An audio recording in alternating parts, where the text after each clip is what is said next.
1953년 7월 27일 휴전협정이 체결되던 그날, 부산 영도의 피난민 수용소는 여느 때와 다름없이 혼란스러웠다. 찢어진 천막 사이로 들려오는 아이들의 울음소리, 실향민들의 한숨, 그리고 어디선가 퍼지는 국밥 냄새. 수용소 한쪽 구석, 너덜너덜한 담요 위에 3살배기 사내아이가 앉아 있었다. 크고 까만 눈망울만 또렷한 아이는 말이 없었다. 이름을 물어도 부모를 찾아도 대답이 없었다. 전쟁의 소용돌이 속에서 모든 것을 잃어버린 아이였다. 이 아이 어쩌지? 호적도 없고 보호자도 없는데. 수용소 직원들은 고민했다. 젊은 간호사 이순희가 아이를 안아 올렸다. 그럼 우리가 이름을 지어주면 되잖아요. 철수. 박철수 어때요? 철처럼 강하게 살라고요. 그렇게 박철수라는 이름이 탄생했다. 아무것도 없이 그저 생존만이 목표인 삶이었다. 세월은 흘러 1963년. 10살이 된 철수는 더 이상 수용소에 머물 수 없었다. 이제 내 나이면 혼자서도 벌어먹고 살 수 있어. 수용소장의 말과 함께 철수는 세상으로 내던져졌다. 부산역 광장. 철수는 구두약 통과 소를 들고 자리를 잡았다. 구두 닦아드립니다. 10원입니다. 처음엔 손님들이 거들떠보지도 않았다. 때 묻은 얼굴의 꼬마가 제대로 구두를 닦을 리 없다고 생각했다. 하지만 철수는 포기하지 않았다. 새벽 5시부터 밤 10시까지 비가 오나 눈이 오나 그 자리를 지켰다. 손은 구두약으로 새까맣게 변했고 무릎은 시멘트 바닥에 쓸려 늘 피딱지가 앉아 있었다. 그래도 철수는 웃었다. 오늘 번 돈으로 내일 아침밥은 먹을 수 있다는 사실이 그를 행복하게 만들었다. 밤이면 철수는 역 대합실 한 구석에서 잠을 청했다. 그리고 낮에 주운 신문지를 펼쳐 글자를 익혔다. 나. 누가 가르쳐준 것도 아니었다. 그저 살아남기 위해서는 글을 알아야 한다는 본능 때문이었다. 손님들이 계산할 때 거스름 돈을 주면 철수는 머릿속으로 순식간에 계산했다. 숫자에 유독 강했다. 100원짜리 한 장을 받으면 구두값 10원을 빼고 90원을 거슬러줘야 한다는 걸 3초 만에 계산해냈다. 1963년 겨울, 그날도 추운 날이었다. 고급 양복을 입은 중년 신사가 철수 앞에 멈춰섰다. 꼬마, 구두 좀 닦아줄래? 네, 잘 닦아드릴게요. 철수는 정성껏 구두를 닦았다. 광이 날 때까지, 먼지 하나 남지 않을 때까지. 신사는 만족스럽게 고개를 끄덕이며 100원짜리 지폐를 건네었다. 거스름 돈은 얼마지? 철수는 망설임 없이 답했다. 90원입니다. 오호, 계산이 빠르구나. 학교는 다니니? 철수는 고개를 저었다. 돈이 없어요. 근데 전 숫자는 잘 알아요. 혼자 배웠어요. 구구단도 할 줄 알고요. 신사는 놀란 표정을 지었다. 그래. 그럼 7 곱하기 13은? 91입니다. 15 곱하기 24는? 360입니다. 신사는 감탄하며 웃었다. 놀랍구나. 이름이 뭐니? 박철수요. 신사는 주머니에서 명함 한 장을 꺼내 철수에게 건넸다. 명함에는 대동무역 대표이사 김영우라고 적혀 있었다. 철수야, 이 명함 잘 간직해라. 내가 20살이 되면 나를 찾아오너라. 내가 도와주마. 철수는 명함을 꼭 쥐었다. 생전 처음 받아보는 명함이었다. 그날 밤 철수는 명함을 담요 속 깊숙이 넣어두었다. 그것이 자신의 미래를 바꿀 열쇠가 될 줄은 몰랐다. 그로부터 10년 철수는 그 명함을 단 한 번도 잃어버리지 않았다. 그것은 희망이었고 약속이었고 꿈이었다. 1970년 봄 20살이 된 박철수는 부산역 광장을 마지막으로 바라봤다. 10년을 보낸 이곳. 구두 닦기로 시작해 이제는 부산 남포동 시장에서 작은 노점을 운영하는 청년이 되어 있었다. 하지만 철수의 꿈은 여기서 멈출 수 없었다. 주머니 속 낡은 명함. 10년 동안 때가 묻고 모서리가 해져도 철수는 단 한 번도 그것을 버리지 않았다. 대동무역 대표이사 김영호. 이제 약속을 지킬 때였다. 야간열차 3등칸은 사람들로 가득했다. 철수는 딱딱한 나무 의자에 앉아 창밖을 바라봤다. 어둠 속을 달리는 기차처럼 자신의 미래도 불확실했다. 김 사장님이 날 기억이나 하실까? 10년이나 지났는데. 새벽 5시 서울역에 도착했다. 철수는 역 대합실에서 아침을 기다렸다. 명함에 적힌 주소를 찾아가기 위해서였다. 남대문로 2가 대동무역. 오전 9시 철수는 낡은 3층 건물 앞에 섰다. 떨리는 손으로 문을 열고 들어갔다. 김영호 사장님 계십니까? 접수 직원이 의아한 표정으로 물었다. 누구신데요? 약속 있으세요? 저는 10년 전에 부산에서 철수는 명함을 꺼내 보였다. 그때 안쪽 사무실에서 익숙한 목소리가 들렸다. 철수, 설마 그 구두 닦기 꼬마? 김영호 사장이 나타났다. 10년이 지났지만 그는 철수를 기억하고 있었다. 이런, 정말 찾아왔구나. 약속을 지켰어. 김 사장은 철수를 사무실로 데려갔다. 대학은 나왔니? 아니요. 하지만 일은 열심히 할 자신 있습니다. 김 사장은 잠시 고민하더니 고개를 끄덕였다. 좋아. 말단 사원으로 시작하게. 월급은 2만 원이야. 할 수 있겠어? 감사합니다. 철수는 90도로 허리를 숙였다. 그날부터 철수의 새로운 삶이 시작됐다. 새벽 첫 차를 타고 출근해서 막차로 퇴근했다. 다른 직원들이 퇴근한 후에도 사무실에 남아 서류를 정리하고 무역 용어를 공부했다. 가장 큰 장벽은 영어였다. 무역 업무에는 영어가 필수였다. 철수는 퇴근 후 남대문 헌책방에서 낡은 영어 교재를 샀다. 월급의 절반을 영어 공부에 쏟아부었다. 고시원 좁은 방에서 철수는 밤마다 영어 단어를 외웠다. 엑스포트 수출, 임포트 수입, 인보이스 송장. 벽에는 단어장이 가득 붙어 있었다. 잠들기 전에 일어나자마자 밥 먹으면서도 단어를 외웠다. 1년이 지나자 철수는 간단한 영어 서류를 읽을 수 있게 됐다. 2년이 지나자 외국 바이어와 기본적인 대화가 가능해졌다. 3년째 철수는 회사 최고의 영업사원이 됐다. 철수 씨, 이번 달에만 수출 계획 5건이나 따왔어요. 동료들이 감탄했다. 철수의 비결은 간단했다. 성실함과 정직함. 바이어들에게 절대 거짓말을 하지 않았고 약속은 반드시 지켰다. 1973년 가을, 철수는 신문에서 흥미로운 기사를 읽었다. 중동 건설붐 예상, 사우디 대규모 인프라 투자 계획 발표. 철수의 눈이 빛났다. 이건 기회였다. 중동의 건설 자재를 수출하면 큰 돈을 벌 수 있었다. 다음 날 아침, 철수는 김 사장을 찾아갔다. 사장님, 중동 시장에 진출해야 합니다. 건설 자재 수출이 곧 폭발적으로 늘어날 겁니다. 김 사장은 고개를 저었다. 철수 씨, 중동은 위험해. 자본도 많이 필요하고. 우리 같은 중소기업이 감당할 수 있는 시장이 아니야. 하지만 지금이 기회입니다. 미안하지만 안 돼. 너무 위험해. 철수는 사무실을 나와 한강 다리를 걸었다. 마음속에서 무언가가 타올랐다. 내가 직접 해야겠다. 3년 동안 모은 돈은 50만 원. 적은 돈이었지만 철수에게는 전 재산이었다. 그날 밤 철수는 사표를 썼다. 김 사장은 아쉬워했다. 철수 씨, 여기서 계속 일하면 좋은 자리 줄 수 있어. 왜 나가려고? 사장님, 감사했습니다. 하지만 제 꿈을 이룰 시간입니다. 김 사장은 한숨을 쉬더니 철수의 손을 꽉 잡았다. 알았어. 힘들면 언제든 돌아와. 내 자리는 항상 있을 거야. 1973년 12월 박철수는 남대문 시장 골목에 2평짜리 사무실을 얻었다. 간판에는 대한물산이라고 적혀 있었다. 직원은 사장 혼자. 자본금 50만 원. 하지만 철수에게는 3년 동안 쌓은 것이 있었다. 신용과 인맥. 그것이 그의 진짜 자본이었다. 1974년 1월 서울은 매서운 한파가 몰아쳤다. 남대문 시장 골목 2평짜리 사무실. 박철수는 낡은 코트를 입고 전화기를 붙들고 있었다. 난방도 제대로 안 되는 사무실에서 입김이 하얗게 나왔다. 사장님, 저 박철수라고 합니다. 대동무역에서 3년 일했던. 네, 맞습니다. 제가 이번에 독립을 했는데요.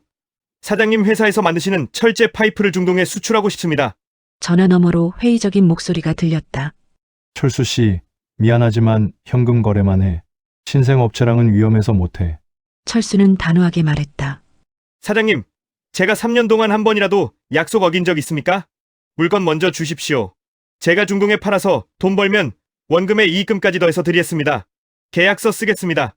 침묵이 흘렀다. 좋아. 한번 믿어보지. 근데 못 팔면 어쩔 거야? 그럼 제가 또 하겠습니다. 첫 거래는 그렇게 시작됐다. 철수는 서울 곳곳의 중소제조업체를 찾아다녔다. 동대문, 구로, 영등포. 그가 3년 동안 쌓은 신용이 빛을 발했다. 5곳의 업체가 외상으로 물건을 내줬다. 컨테이너 1대 분량의 건설 자재. 철수는 사우디아라비아 바이어에게 텔렉스를 보냈다. 국제전화는 너무 비쌌다. 밤새 영어 문장을 고쳤으며 완벽한 제안서를 작성했다. 한 달 후 기적이 일어났다. 사우디 바이어로부터 답장이 왔다. We accept your offer. Please send the goods. 철수는 소리를 질렀다. 됐다? 됐어. 이평 사무실에 그의 목소리만 울려 퍼졌다. 첫 수출은 대성공이었다. 원가의 2배 가격에 팔렸다. 철수는 약속대로 거래처들을 찾아갔다. 사장님, 제가 약속드린 대로 원금의 30% 더 얹어서 드립니다. 제조업체 사장들은 놀랐다. 이런 식으로 장사하면 내가 남는 게 뭐야? 신용입니다. 사장님, 신용이 제일 큰 재산입니다. 소문이 퍼졌다. 박철수는 믿을 수 있는 사람이다. 주문이 쏟아지기 시작했다. 한 달에 컨테이너 1대가, 석 달 후에는 5대가, 6개월 후에는 10대가 중동으로 떠났다. 1975년 철수는 을지로에 20평 사무실을 얻었다. 직원도 5명으로 늘었다. 1976년에는 50명, 1977년에는 150명이 됐다. 중동 건설붐은 철수의 예상대로였다. 사우디, 쿠웨이트, UAE, 석유 달러로 부자가 된 중동 국가들은 미친 듯이 건물을 짓고 도로를 만들었다. 한국산 건설 자재가 날개 돋친 듯 팔렸다. 1978년 봄 대한물산은 강남에 5층짜리 사옥을 마련했다. 직원은 300명, 연 매출은 100억 원을 돌파했다. 28살의 박철수는 이제 박 사장님이 됐다. 어느 날 저녁 철수는 사옥 옥상에 올라가 서울 야경을 바라봤다. 불과 8년 전 부산역에서 구두를 닦던 소년이 여기까지 왔다. 눈물이 핑 돌았다. 하지만 철수는 알고 있었다. 진짜 싸움은 이제부터라는 것을, 신흥 부자를 달갑게 여기지 않는 사람들이 있다는 것을, 특히 자신처럼 밑바닥 출신을 무시하는 기득권층이 있다는 것을. 그해 가을 첫 번째 경고가 왔다. 한국무역협회 모임에서 대기업 부회장 한 명이 철수에게 다가왔다. 정일그룹 정만식 부회장이었다. 박 사장이라고 했나? 요즘 중동에서 잘 나간다면서? 덕분에 운이 좋았습니다. 정만식은 비웃듯 말했다. 운. 하하. 재미있군. 근데 말이야. 중동 시장은 우리 같은 대기업들의 영역이야. 작은 회사들이 설치면 시장 질서가 무너져. 알아듣겠어? 철수는 정중하게 답했다. 시장은 누구에게나 열려 있다고 알고 있습니다. 정만식의 표정이 차갑게 굳었다. 그래. 두고 보자고. 그날 밤 철수는 잠을 이룰 수 없었다. 전쟁고와 출신이 재벌들의 영역을 침범했다. 보복이 올 것이다. 하지만 물러설 수는 없었다. 300명의 직원과 그 가족들이 자신을 믿고 있었다. 폭풍전야였다. 1979년 여름 재앙이 시작됐다. 사장님, 은행에서 대출이 안 된답니다. 재무팀장이 급하게 보고했다. 이유를 물어봐도 명확한 답변이 없어요. 그냥 안 된답니다. 박철수는 이상함을 느꼈다. 대한물산의 신용등급은 우량했다. 대출이 안 될 이유가 없었다. 그는 직접 은행장을 찾아갔다. 은행장님, 무슨 문제가 있습니까? 은행장은 시선을 피하며 말했다. 박 사장님, 죄송합니다. 위에서 내려온 지시가 있어서요. 위란이요? 더 이상은 말씀드릴 수 없습니다. 철수는 모든 것을 이해했다. 정만식? 정일그룹의 압력이었다. 일주일 후 더 큰 타격이 왔다. 주요 거래처 3곳이 갑자기 계약을 취소했다. 죄송합니다, 박 사장님. 우리도 어쩔 수 없습니다. 정일그룹과 거래하느냐, 대한물산과 거래하느냐 선택하라고 하네요. 철수는 이해한다고 말했다. 중소기업들에게 정일그룹은 거대한 산이었다. 그들을 탓할 수 없었다. 한 달 사이에 거래처 10곳이 떨어져 나갔다. 매출이 급감했다. 자금 흐름이 막히기 시작했다. 설상가상으로 9월 사우디아라비아의 거래처가 대금 50억 원을 지불하지 않았다. 계약서상 지불일을 한 달이나 넘겼는데도 연락이 두절됐다. 50억 원. 대한물산 연 매출의 절반에 해당하는 금액이었다. 이 돈이 들어오지 않으면 회사는 부도였다. 사장님, 이달 급여를 못 줄 수도 있습니다. 재무팀장이 창백한 얼굴로 말했다. 직원들 사이에 불안이 퍼졌다. 회사가 망하는 거 아니야? 이력서 준비해야 하나? 어느 날 저녁 한 직원이 퇴근하면서 철수에게 물었다. 사장님, 우리 월급은 받을 수 있는 거죠? 철수는 단호하게 대답했다. 걱정 마. 내가 책임질게. 반드시. 하지만 사무실로 돌아온 철수는 책상에 주저앉았다. 어떻게 책임을 지지? 은행도 거래처도 심지어 중동 바이어까지 등을 돌렸다. 그날 밤 철수는 한 잔도 못 자고 창밖을 바라봤다. 구두 닦기 시절로 돌아가는 건 두렵지 않았다. 혼자라면 다시 시작할 수 있었다. 하지만 300명의 가족이 생겼다. 그들을 거리로 내몰 수는 없었다. 새벽 5시 철수는 결심했다. 직접 사우디로 날아가기로. 체불 대금을 받지 못하면 돌아오지 않겠다고 다짐했다. 일주일 후 리야드 킹칼리드 국제공항. 철수는 배낭 하나만 메고 내렸다. 호텔 돈도 아깝기에 공항 대합실에서 첫날 밤을 보냈다.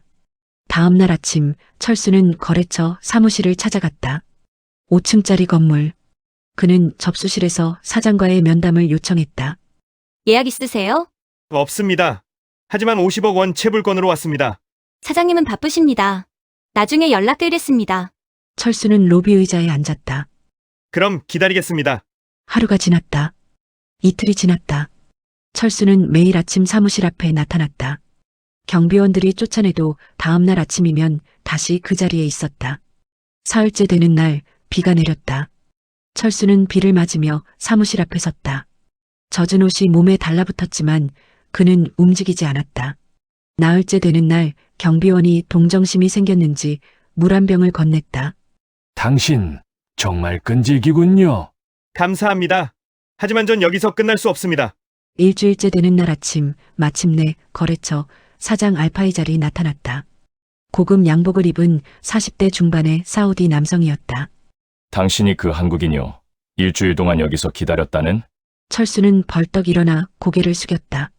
알파이잘 사장님, 제 이야기를 들어주십시오. 5분. 5분만 주겠소. 알파이잘은 철수를 사무실로 데려갔다. 넓고 화려한 사무실이었다. 철수는 서류 가방에서 계약서를 꺼냈다. 사장님, 계약서에 명시된 대로 50억 원을 지불해 주셔야 합니다. 이미 한 달이 지났습니다. 알파이잘은 무심하게 답했다. 비즈니스에서는 이런 일이 흔하오. 조금 기다리시오. 기다릴 수 없습니다. 철수의 목소리가 떨렸다. 저는 전쟁과입니다. 아무것도 없이 시작했습니다. 하지만 300명의 가족이 생겼습니다. 그들이 저를 믿고 있습니다. 철수는 숨을 고르고 계속했다. 당신이 약속을 지키지 않으면 300명이 거리로 나앉습니다. 그들의 아이들이 굶게 됩니다. 제발 부탁드립니다. 당신도 사업가라면 약속의 가치를 아실 겁니다. 알파이잘은 처음으로 철수를 똑바로 바라봤다. 철수의 눈에는 눈물이 고여 있었지만 그 안에는 포기하지 않겠다는 의지가 불타고 있었다. 긴 침묵이 흘렀다. 당신 같은 사람은 처음 봤소. 알파이잘이 천천히 말했다. 일주일 동안 비를 맞으면서까지 기다렸다고? 당신의 직원들은 복이 많소. 알파이잘은 전화기를 들었다.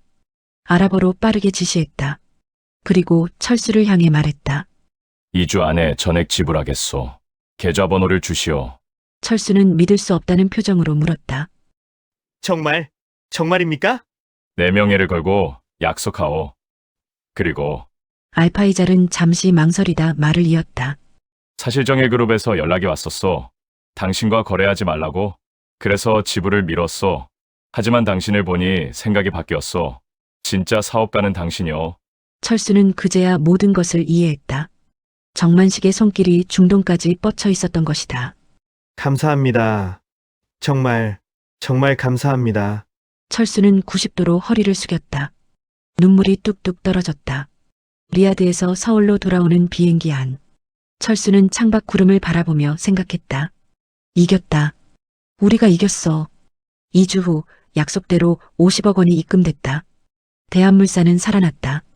직원들은 환호했다. 사장님이 해냈어요. 하지만 철수는 알고 있었다. 전쟁은 끝나지 않았다. 정만식은 다시 올 것이다. 하지만 이번에는 준비가 되어 있었다. 1981년 새해 첫날. 박철수는 직원들 앞에서 새로운 비전을 발표했다. 여러분, 작년 우리는 죽음의 문턱에서 돌아왔습니다.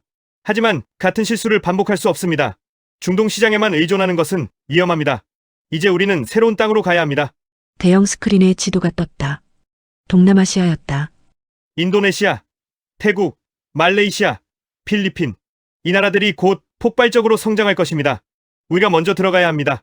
직원들은 걱정스러운 표정이었다. 하지만 사장님, 동남아는 우리가 모르는 시장입니다. 철수는 웃으며 답했다. 20년 전 저는 글자도 몰랐습니다. 10년 전에는 영어도 몰랐습니다. 모르면 배우면 됩니다. 우리는 할 수 있습니다. 그 해부터 철수는 동남아를 집중 공략했다. 매달 출장을 다녔다. 자카르타, 방콕, 쿠알라룸푸르. 현지 기업들과 관계를 맺었다. 처음에는 냉대를 받았다. 한국, 우리는 일본 제품을 선호합니다. 하지만 철수는 포기하지 않았다. 한국 제품의 가격 경쟁력을 설명하고 품질을 보증했다. 그리고 무엇보다 신뢰를 쌓았다. 1년, 2년이 지나자 변화가 보였다. 동남아 바이어들이 대한물산을 찾기 시작했다. 박 사장, 믿을 만한 사람이라고 들었습니다. 1983년 대한물산의 동남아 매출이 중동을 추월했다. 정만식의 방해로 중동에서 밀려날 뻔했지만 오히려 더 큰 시장을 발견한 것이다. 철수는 사업을 다각화했다. 단순 무역에서 제조업으로, 제조업에서 건설업으로, 건설업에서 금융업으로. 대한물산은 종합그룹으로 성장했다. 1985년 서울 여의도에 30층짜리 대한물산 타워가 완공됐다. 직원 수는 3,000명을 넘어섰다. 연 매출 3천억 원. 박철수는 35세의 나이에 재벌 대열에 합류했다. 그해 가을 전국경제인연합회 정기 모임. 철수는 초대받았다. 한국 최고의 재벌들이 모이는 자리였다. 연회장에 들어서자 정만식이 눈에 띄었다. 5년 만이었다. 정만식은 철수를 보더니 잠시 망설이다 다가왔다. 박 회장, 정만식이 먼저 말을 걸었다. 오랜만이요. 정 부회장님. 철수는 정중하게 고개를 숙였다. 이안하오. 정만식이 예상 밖의 말을 했다. 내가 너무 편협했소. 당신은 진짜 사업가였소. 철수는 놀랐다. 정만식이 사과할 거라고는 생각지 못했다. 과거는 잊겠습니다. 철수가 손을 내밀었다. 앞으로 서로 돕는 사이가 되면 좋겠습니다. 정만식은 철수의 손을 잡았다. 당신 같은 사람이 더 많아야 이 나라가 발전하오. 그날 이후 철수는 기득권층에 정식으로 받아들여졌다. 하지만 그는 절대 자신의 과거를 잊지 않았다. 1990년대 대한물산은 IT, 바이오, 신재생에너지로 사업을 확장했다. 2000년대에는 글로벌 기업으로 도약했다. 미국, 유럽, 중국에 법인을 설립했다. 하지만 철수가 가장 신경 쓴 것은 사회 환원이었다. 1995년 그는 박철수 장학재단을 설립했다. 전쟁고와 소년소녀가장, 저소득층 자녀들에게 장학금을 지급했다. 저처럼 기회가 없어서 꿈을 포기하는 아이들이 없어야 합니다. 재단 설립식에서 철수가 말했다. 모든 아이들은 꿈을 꿀 권리가 있습니다. 30년간 재단은 10만 명이 넘는 학생들을 도왔다. 그중 많은 이들이 의사, 변호사, 교수, 사업가가 됐다. 그들은 철수를 인생의 은인이라고 불렀다. 2010년 철수는 회장직을 전문 경영인에게 넘겼다. 이제 새로운 세대가 이끌어야 합니다. 하지만 그는 명예회장으로 남아 회사를 지켜봤다. 2024년 11월 현재 74세의 박철수 명예회장은 여전히 새벽 5시에 출근한다. 구두 닦기 시절의 습관이 평생 남았다. 여의도 대한물산 타워 50층 명예회장실. 책상 위에는 낡은 구두약통이 놓여 있다. 60년 전 부산역에서 쓰던 바로 그 구두약통이다. 왜 그걸 아직도 간직하세요? 젊은 직원들이 물으면 철수는 늘 같은 대답을 한다. 초심을 잊지 않기 위해서지. 내가 어디서 시작했는지 기억하면 교만해지지 않거든. 이날도 철수는 구두약통을 쓰다듬으며 창밖을 바라봤다. 서울 스카이라인이 한눈에 들어왔다. 60년 전과는 완전히 다른 세상이었다. 초인종이 울렸다. 비서가 안내했다. 회장님, 조선일보 기자님이 인터뷰 오셨습니다. 젊은 여기자가 들어와 인사했다. 명예회장님, 오늘은 한국경제 70년사 특집 인터뷰입니다. 성공 비결이 무엇이라고 생각하십니까? 철수는 잠시 생각하다 답했다. 저는 잃을 게 없었습니다. 밑바닥에서 시작했으니 어디로 가든 올라가는 길뿐이었죠. 두려움이 없었습니다. 그것만은 아니실 것 같은데요. 철수는 미소를 지었다. 그리고 사람을 저버리지 않았습니다. 약속은 반드시 지켰습니다. 직원들을 가족처럼 대했습니다. 거래처를 속이지 않았습니다. 쉽지 않으셨을 텐데요. 물론이죠. 수없이 넘어졌습니다. 1979년에는 정말 끝이라고 생각했죠. 하지만 철수는 구두약통을 들어 올렸다. 이걸 보면 생각합니다. 구두 닦기 시절보다 더 힘든 일은 없다고. 그때도 이겨냈는데 뭐든 할 수 있다고. 기자가 마지막 질문을 했다.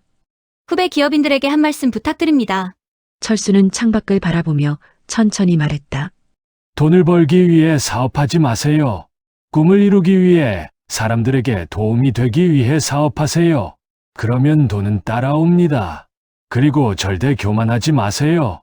우리는 모두 맨손으로 왔고 맨손으로 떠납니다. 중요한 건 그 사이에 얼마나 많은 사람들에게 희망을 줬느냐입니다. 인터뷰가 끝나고 기자가 나갔다. 철수는 다시 구두약통을 쓰다듬었다.